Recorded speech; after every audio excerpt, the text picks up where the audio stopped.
Furiosa, a Mad Max Saga recap. We are plunging straight into the Wasteland. Imagine a ruined post-apocalyptic world where the power grid has completely collapsed. Currency is literally worthless. Pestilence and heat ravage the earth, and water is terrifyingly scarce. Humanity hasn't just faltered here, it is violently turned on itself. We are following a linear story of survival, vengeance, and a desperate search for a lost home. Mankind has gone rogue, terrorizing itself. Gangs are marauding like locusts across the land. The earth is sour, our bones are poisoned. We have become Half-Life. Yet, hidden within this deeply grim and poisoned world is a rare place of abundance. It actually boasts fresh water and green growth. But it's from this exact secret haven that a young, flawless girl named Furiosa is violently abducted by a marauding biker gang. She is totally ripped away from everything she knows by scavengers who are just desperate to claim a prize from this mythical green place. Captive of the Horde, Furiosa's mother, who is a fiercely relentless warrior, mounts a desperate rescue across the desert sands. But despite her incredible skill, she's ultimately captured and brutally crucified. In her final, agonizing moments, she leaves her daughter with two absolutely vital things: a single, uncorrupted seed and a solemn vow to return home. She tells her, whatever you have to do, promise me you'll find your way home, plant this seed.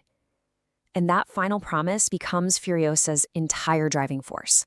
Following her mother's execution, Furiosa falls into the hands of Dementis. He's the eccentric, brutal, and, honestly, deeply unhinged leader of a massive biker horde. Dementis immediately views her as a prize, a symbol of the abundance he so desperately craves, and affectionately, yet terrifyingly, claims her as his little D. So, to survive in Dementis' savage camp, Furiosa makes a absolutely crucial tactical decision. She remains completely silent. She refuses to speak a single word about her home's location, no matter what the threat is. Instead, she quietly observes.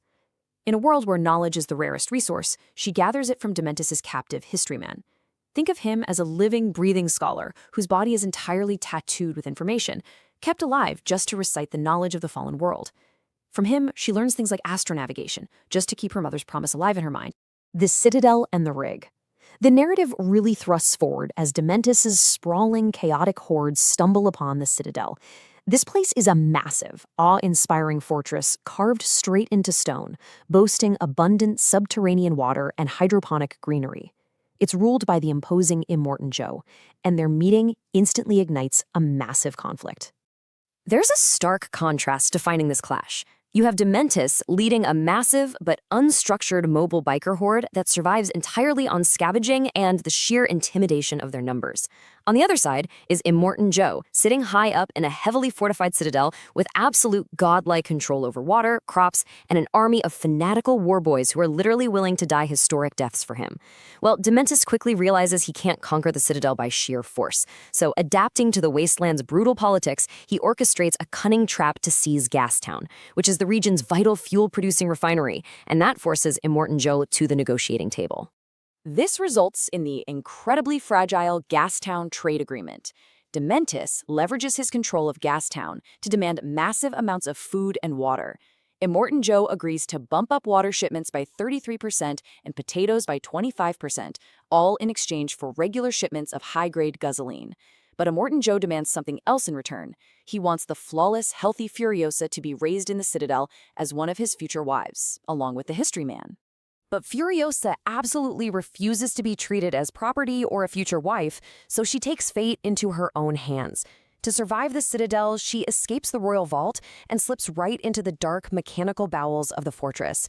She cuts off her hair, disguises herself as a mute boy, and completely adapts to this harsh new environment.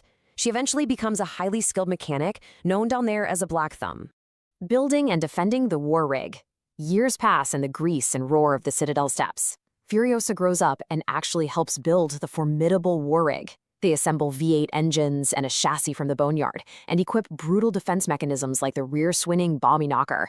As part of the crew, she finds herself out on the incredibly dangerous Fury Road, eventually teaming up with the legendary driver Praetorian Jack to repel relentless, high-speed ambushes from rogue mortifiers. During a particularly brutal ambush, Praetorian Jack witnesses Furiosa's incredible tactical mind and fierce will to survive. He tells her, You may be raw, but you have about you a purposeful savagery. I'll teach you everything you need to know about road war. Recognizing her immense potential, he takes her under his wing, promising to teach her every skill necessary to survive the road. It offers her a genuine chance to one day find her way back to her secret home. The Wasteland War. This powerful partnership is tragically shattered. Dementis, utterly failing to manage Gastown and, of course, blaming everyone but his own incompetence for the resulting chaos, initiates a massive, deceptive military strike. Dementis's trap is ruthlessly cunning. First, he fakes a crisis at Gastown just to distract Immortan Joe's forces. While they aren't looking, he secretly captures the bullet farm. So, when Praetorian Jack and Furiosa arrive there for munitions, they drive right into a devastating ambush. In a truly heartbreaking display of cruelty, Dementis strings Furiosa up by her arm and tortures Praetorian Jack to death right in front of her, punishing them for nearly destroying his newfound prize. Driven to the absolute edge of survival, Furiosa does the unthinkable. She severely injures herself, severing her trapped arm just to escape the chains. Heavily wounded, she manages to drag herself all the way back to the Citadel. Her horrific return, combined with the news of the bullet farm's fall, sparks the 40-day Wasteland War.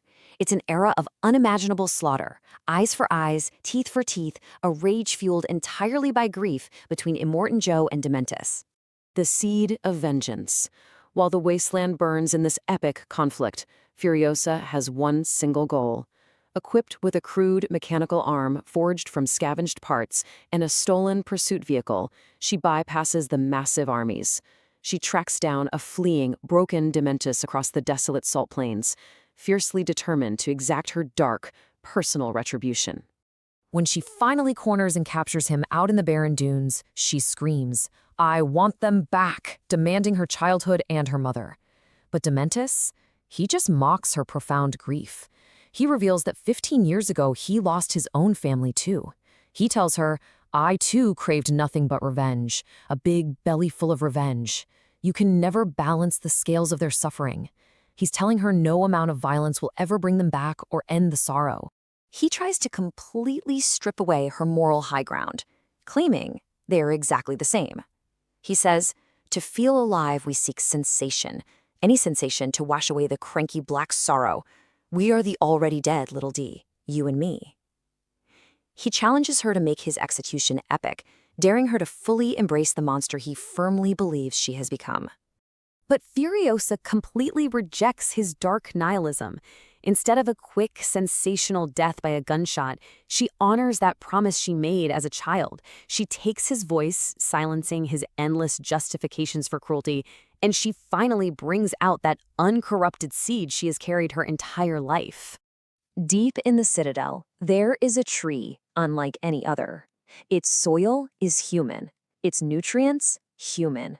As the history man recounts, Furiosa uses Dementis's living, suffering body as the very soil for her mother's seed. High up in the Citadel's hydroponic gardens, a twisted but uncorrupted fruit tree grows directly out of him. It's a dark, iconic fulfillment of her promise, bringing a literal piece of the green place into the heart of the wasteland. And it leaves us wondering, in a world poisoned by hate, is this gruesome harvest a symbol of triumphant rebirth, or just another terrifying form of wasteland madness?